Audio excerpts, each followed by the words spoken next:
주택 가격이 안정화되지 않으면 절대 안 됩니다. 이런 말씀을 계속 드렸고, 두 번째는 재수해서 대학을 더 좋은데 가죠? 이거는 선진국 중에 제가 아는 바로는 없어요. 이런 나라가. 정말 우리만의 독창적인 기술, 우리만의 독창적인 상품, 우리만의 어떤 새로운 시장을 계속 개척해 나가지 않으면 안 된다는 말씀입니다. 그런데 그렇게 하기 위해서는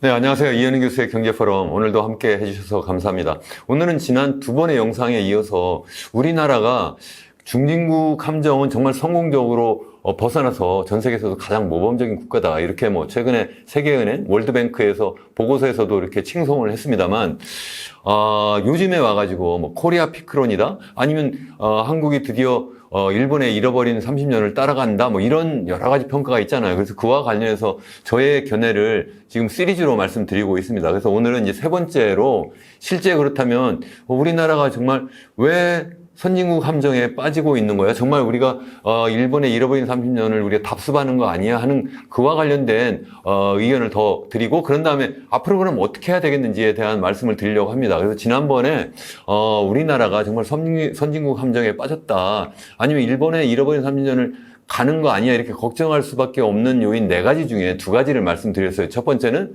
우리나라가 전 세계에서 가장 인구 고령화가 빨리 진행되고 있다. 이거는 이미 인구 고령화가 가장 많이 진행되었다고 하는 일본보다도 빠르고, OECD 평균보다는 훨씬 더 빠르고, 그래서 우리나라가 2030년대, 40년대 되면 아마 일본을 추월해서 전 세계에서 가장 인구 고령화가 많이 진행된 나라다. 그게 우리나라에는 정말 경제적으로, 사회적으로 굉장히 큰 충격이 올 수밖에 없다. 이런 말씀을 드렸고, 그리고 두 번째는 우리나라 요즘에도 많이 지금 뉴스 매체에서도 이야기를 하고 있는 이 가계부채 문제. 가계부채가 정말 또 이게 OECD 국가 중에서 가장 높은 수준에 있고 또 가장 빠르게 지금 증가하고 있어서 이게 바로 우리나라의 지속가능한 성장의 발목을 잡고 있고, 또 외부적 충격이 있게 되면 이게 또 갑작스러운 어떤 거품이 꺼지는 그러한 상황이 되어서 또 이게 일본의 잃어버린 30년을 갈 수 있다. 이런 말씀을 드렸습니다. 오늘은 세 번째, 주로 우리나라의 현재 교육 시스템에 대해서 말씀드리려고 해요. 그리고 네 번째는 우리나라가 그동안 계속 추구해왔던 대외지향적인 그러한 성장 전략, 다른 말로 얘기하면 수출 주도형 산업화 전략 또는 수출 주도형 성장 전략이 이제 또 한계에 왔다. 이 얘기를 말씀드리고 나서 그런 다음에 종합적으로 그러면 우리가 어떻게 해야 되는지 이에 대한 말씀을 드리려고 합니다. 그래서 우선 이제 세 번째 요인이죠. 그러니까 우리나라가 지금 너무 암기 위주의 그런 교육을 계속하고 있는 거 아니냐는 거죠. 현재 우리가 그동안 해왔던 교육, 아니면 전 세계가 그동안 해왔던 교육은 18세기 중엽에 영국에서 시작한 산업혁명에 따라서 보통 교육이 정말 일반화되고, 또 대학 교육도 사실 선진국 경우에는 거의 상당히 이제 일반적으로 많은 사람들에게 이제 보급된 그러한 형태인데, 이것이 어쩌면 산업화 시대에는 굉장히 적절한 그러한 시스템으로 되어 있어요. 그래서 초등학교, 중학교, 고등학교, 그리고 대학교를 이렇게 거치면서 여러 가지 정말 산업사에서 꼭 필요한 그런 지식을 함양할 수 있도록 이렇게 해왔다는 거죠. 그것이 이제 우리 인류가, 제가 예전 영상에서도 한번 말씀드렸습니다만, 이제는 농업혁명을 거치고 산업혁명을 거치고 마지막 지금 현재 우리가 디지털 혁명을 하고 있다. 다시 말씀드리면 우리가 원시 수렵사회에서 농업사회로 갔다가 농업사회에서 산업사회로 갔고 산업사회에서 디지털 사회로 이렇게 현재 가고 있는데, 그렇게 가면서 현재 우리가 디지털 혁명을 하고 있다는 거죠. 그래서 그 사회는 뭐가 특징이냐, 이미 말씀드린 것처럼 그걸 크게 두 가지로 나눠볼 수 있다 말씀드렸어요. 보통 일반적으로 사람들이 얘기하는 3차 산업혁명이 제가 생각할 때는 1차 디지털 혁명이고, 일반적으로 사람들이 얘기하는 4차 산업혁명이 2차 디지털 혁명이다. 그래서 1차 디지털 혁명은 바로 뭐냐면 컴퓨터를 우리가 만들어내고 또 인터넷을 만들어내고, 그래서 우리가 인간이 이제는 직접 하던 그러한 어떤 계산을 기계가 하게 되고, 또 그래서 계산한 그런 많은 정보들을 인터넷이라고 하는 그것을 이용해서 전 세계 인류가 서로 이제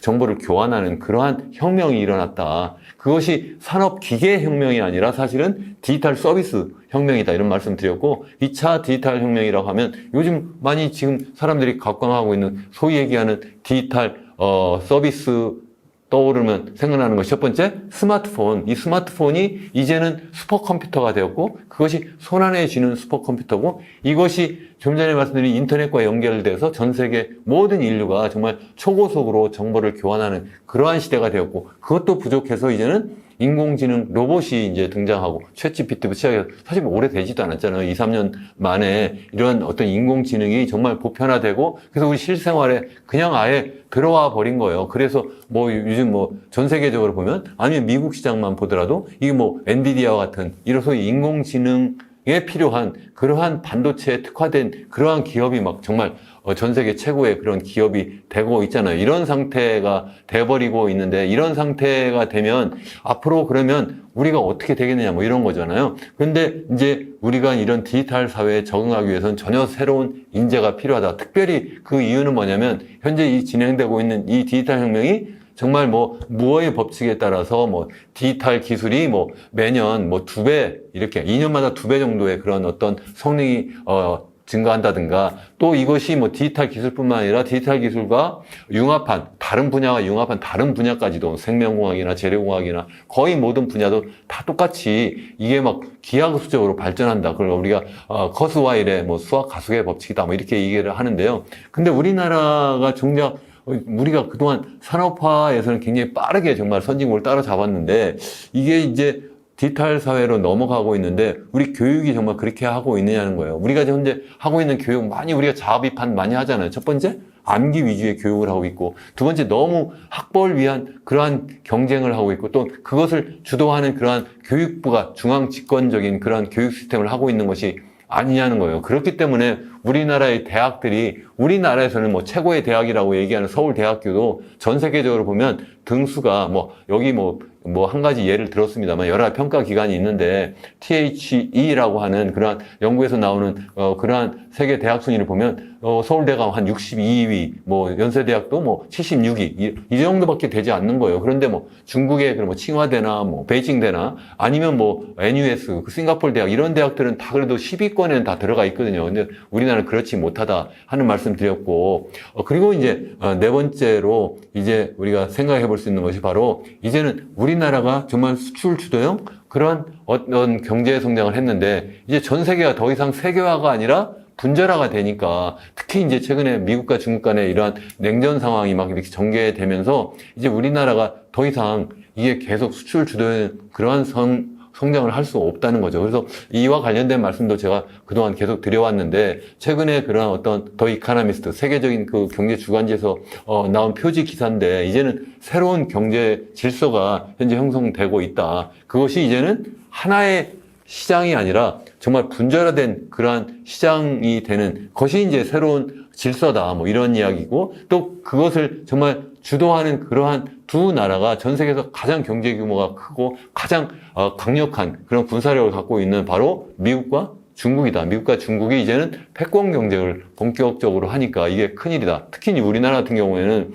정말 무역을 하고 먹고 사는데, 특히 이 두 나라가 우리나라의 입장에서 보면 군사나 아니면 외교적인 아니면 정치적인 측면뿐만 아니라 경제적으로도 가장 밀접한 나라잖아요. 이 두 나라가 바로 우리나라의 최대 무역 상대국이기 때문에 이 두 나라 간에 이렇게 서로 대립하고 또 전 세계가 이렇게 분절화될 때 과연 우리나라가 어떻게 예전에 그런 어떤 수출 주도형 성장을 할 수 있겠냐는 거예요. 그래서 실제 여기 보시면 지표상으로도 보면 전 세계 GDP에서 수출이 차지하는 비중이 2008년 이후에 이게 정체되거나 약간 좀 하향하는 그러한 측면이 있고요. 또 전 세계적인 어떤 자본의 흐름도 보면 여기 보시면 2008년 이후에 이게 직접 투자라든가, 여기 디렉트라고 써 있는 것이 이제 직접 투자를 얘기하는 거고요. 포트폴리오 하면 우리가 보통 주식이나 채권 투자하는 이런 간접 투자인데, 이 두 가지가 다 지금 크게 감소하고 있어요. GDP 대비로 볼 때. 이게 한때는 GDP 대비, 전 세계 GDP 대비 10%까지 올라갔는데, 이게 어떻게 됐어요? FDI 기준으로. 이게 한 2%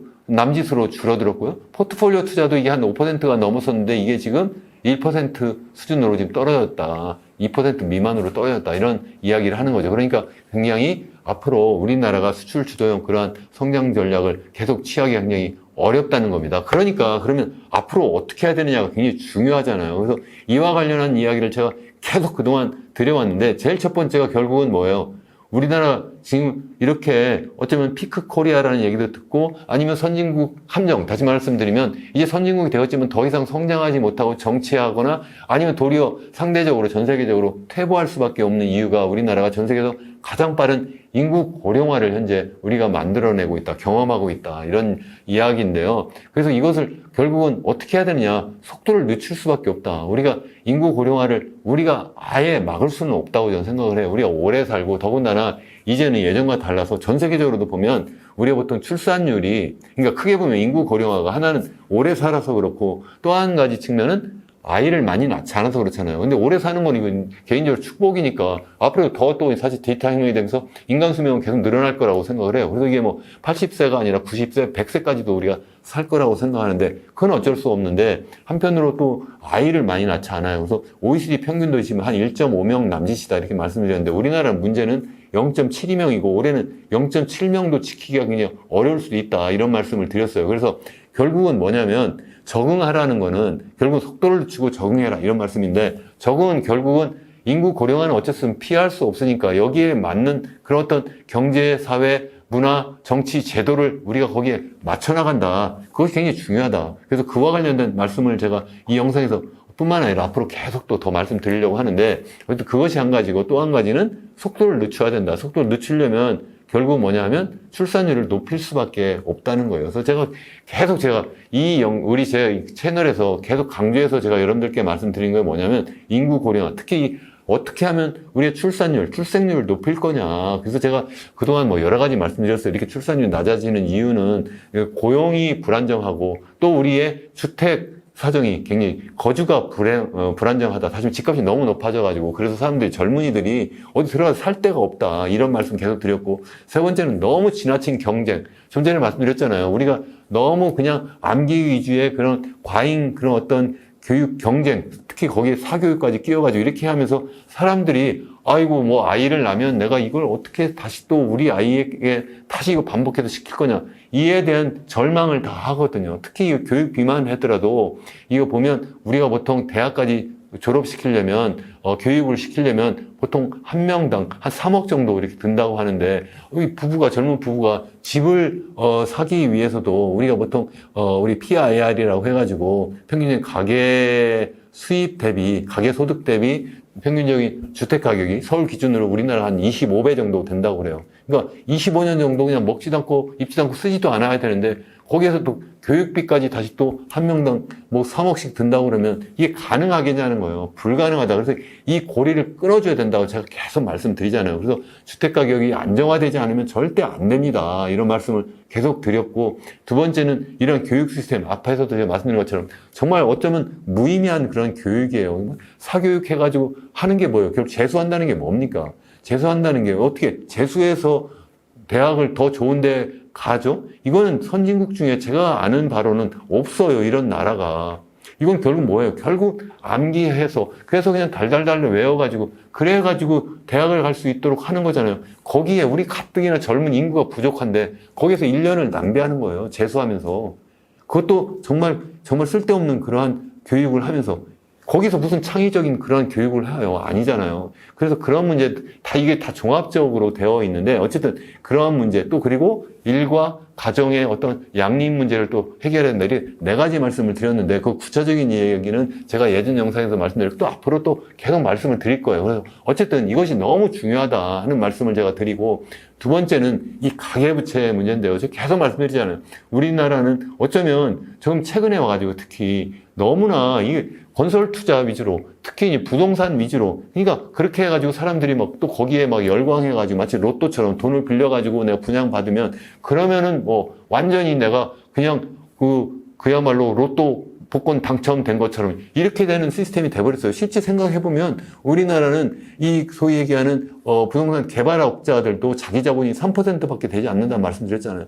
그런 정말 자기 자본 3%밖에 되지 않는 그러한 상황으로 공급을 해요. 주택을 아파트 공급을 하고 그러면 사람들은 또 다시 또 거기에 또 분양에 참가를 해요. 그래가지고 또 거기 당첨되는 것이 뭐 수백 대 일, 수천 대 일, 요새 뭐 수만 대, 수십만 대 일까지 막 이렇게 간다고 하는데 그것도 당첨되면 또 그 로또 당첨되는 것처럼 또 이렇게 되는 거예요. 이렇게 해서 공급도 로또 복권처럼 이 도박이잖아요. 결국은. 그리고 또 수요도 결국은 이런 식으로 도박하는 것처럼 이렇게 해가지고 결국은 그것도 자기 돈이 아니라 돈을 빌려서 하잖아요. 그래서 가계부채가 우리나라 너무 많다. GDP 대비 100%가 넘는다. 뭐 이런 말씀도 계속 드려왔는데 이렇게 해가지고 계속 건설 위주의 그러한 빚으로 쌓아 올린 집을 만들어 버리면 그러면 경제 성장이 계속 되겠느냐? 그렇지 못하다. 이렇게 되면 결국 미래 먹거리도 못 만들 뿐만 아니라 이렇게 되면 사람들이 결국은 빚을 많이 계속 지게 되면서 빚을 결국 갚아야 되잖아요. 원리금 갚느라고 결국은 자기가 벌어든 소득에서 상당 부분이 결국 빚 갚는 데 나가고 그렇게 되면서 어떻게 돼요? 내가 소비를 못하고 그러니까 결국은 경제 성장이 또 제대로 될 수가 없다는 거예요. 다시 말씀드리면 GDP에서 소비가 한 50% 차지하는데 이게 제대로 소비가 안 되니까 자영업자부터 시작해가지고 뭐 제대로 물건이 안 팔려나가니까 경제 성장이 또 안 된다는 이런 문제, 또 외부에서 어떤 충격이 있으면 또 다시 크게 또 출렁거릴 수밖에 없다. 이런 등등 문제가 있어서 이 문제를 해결하지 않으면 안 된다. 그리고 세 번째는 계속해서 말씀드리지만 이 암기 위주의 산업사회 교육을 정말 이제는 깨 부숴야 된다. 그동안 뭐 교육개혁이라고 해서 계속 해왔습니다만, 제가 평생 교육기관에 있었습니다만, 제가 생각할 때는 뭐 미국에 있는 미국이나 제가 뭐 전 세계 여러 나라에 살아왔다고도 말씀드렸어요. 뭐 미국이나 캐나다나 일본이나 뭐 아니면 뭐 싱가포르나 이런 나라에서 계속 살아봤는데, 일본을 제외하고 제가 생각할 때, 제가 살아본 그런 뭐 미국, 호주, 캐나다, 싱가포르까지 이런 나라의 어떤 대학 시스템하고 비교하면 우리나라는 너무나 정말 이게 정말 우리가 뭐 하는 거지? 정말 아이들 뽑을 때부터 시작해서 너무 암기 위주로 서열 위주로 그냥 줄 세워가지고 뽑아가지고 그다음에 4년 동안 가르치는 것도 너무나 이게 정말 우리 정말 디지털 사회 적절한 거기에 필요한 그런 인재를 우리가 키우지 못하는 게 아닌가 이런 반성을 계속 해왔는데, 그래서 이 교육 개혁을 정말 해야 된다. 사실 교육 개혁이 아니라 제가 계속 말씀드렸지만 교육 혁명을 해야 된다는 거예요. 완전 시스템을 바꿔야 된다 하는 말씀을 제가 계속 드렸어요. 그래서 이와 관련된 말씀 예전 영상을 한번 찾아보시면 좋겠고, 아니면 제가 앞으로 더 이에 대한 말씀을 또 추가적인 영상을 만들어서 계속 말씀을 드리려고 합니다. 그리고 마지막으로 결국 무역 분절화가 현재 진행되고 있고 또 미중 간의 이런 냉전 상황인데 과연 어떻게 될 거냐요. 우리가 그동안 만들어낸 그런 어떤 글로벌 공급망 또는 우리가 글로벌 가치 사슬이 다 이게 분절화되고 끊어지게 되면서 우리가 어떻게 될 거냐. 그동안 특히 이제 중국으로 우리가 이제 많이 이제 원자재를 갖다가 보내가지고 거기서 이제 여러 가지 조립 생산해가지고 또 뭐 미국이나 아니면 다른 선진 시장으로 수출하고 이런 시스템을 갖춰왔는데 이게 이제는 더 이상 유효하지 않을 거라는 거예요. 그래서 이제 어떻게 할 거냐. 결국은 우리가 새로운 기술을 우리가 주도적으로 만들어내야 되고 또 우리가 새로운 상품을 계속 만들어내야 되고 또 우리가 새로운 시장을 계속 개척해 나갈 수밖에 없다. 일부에서는 이제는 내수 위주로 가야 된다 이렇게 이야기를 하시는 분도 계신데, 제가 계속 거듭해서 말씀드리지만 내수 위주로 어떻게 그게 가능하죠? 우리나라는 좁은 땅덩어리에 5천만 넘는 그런 인구가 모여 살고 있는데 우리가 어떻게 자체적으로 원자재가 있어요. 어떻게 우리가 만들어서 우리끼리 전부 생산하고 또 분배하고 소비해서 살 수가 있어요. 그게 불가능하다는 거예요. 외국에서 원자재 수입하고 우리가 또 생산해가지고 해외 수출하고 그래서 다시 또 달러를 벌어들이고 이렇게 해서 계속 확대 재생산할 수밖에 없거든요. 그렇게 하기 위해서는 정말 우리만의 독창적인 기술, 우리만의 독창적인 상품, 우리만의 어떤 새로운 시장을 계속 개척해 나가지 않으면 안 된다는 말씀입니다. 그런데 그렇게 하기 위해서는 이미 말씀드린 것처럼 계속 뭐예요? 부동산에 몰빵하는 그런 투자가 아니라, 건설 투자가 아니라 미래 먹거리를 위한 설비 투자, 그리고 R&D 투자, 그걸 갖다가 우리가 뭐 재산 생산물 투자라고 이제 우리 한국에서 용어는 그렇게 공식 용어를 쓰고 있는데, 어쨌든 R&D 투자를 많이 해가지고 할 수밖에 없고, 또 한 가지는 뭐예요? 결국 교육혁명이 이루어져가지고 정말 창의적 인재가 미국에서 보면 다 뭐예요? 디지털 사회를 정말 주도하고 있는 그러한 테크 기업들이 다 미국에서 나온 이유가 뭐예요? 거기에서 그러한 인재들을 키워내고 또 거기에 또 전 세계 최고의 인재들이 막 모이고 있잖아요. 그러한 어떤 환경, 교육 환경과 그런 어떤 비즈니스 환경을 우리가 만들어내야 된다 하는 말씀을 제가 드립니다. 그렇게 하지 않으면 정말 우리가 정말 선진국 함정에 정말 빠질 수밖에 없는 거고, 그래서 잃어버린 30년, 일본에 잃어버린 30년을 가기도 하고, 아니면 유럽에 그러한 대부분의 그러한 고령화된 국가의 그런 길을 답습할 수밖에 없다. 그렇다면 어떻게 해야 되느냐? 우리는 계속 미국이나 아니면 싱가포르처럼 선진국이 되어도 계속 성장할 수 있는 그런 시스템을 잘 만들어야 된다. 물론 제가 미국이 100% 우리가 따라가는 모험적인 국가라는 의미는 아닙니다. 적어도 경제 성장 면에서는 그렇다 하는 말씀을 제가 차지해 드립니다. 여러분 끝까지 시청해 주셔서 정말 감사하고요. 기왕이면 여러분 도움이 되셨거나 또 아니면 동의하시면 좋아요 그리고 구독도 눌러주시면 더더욱 감사하겠습니다. 감사합니다.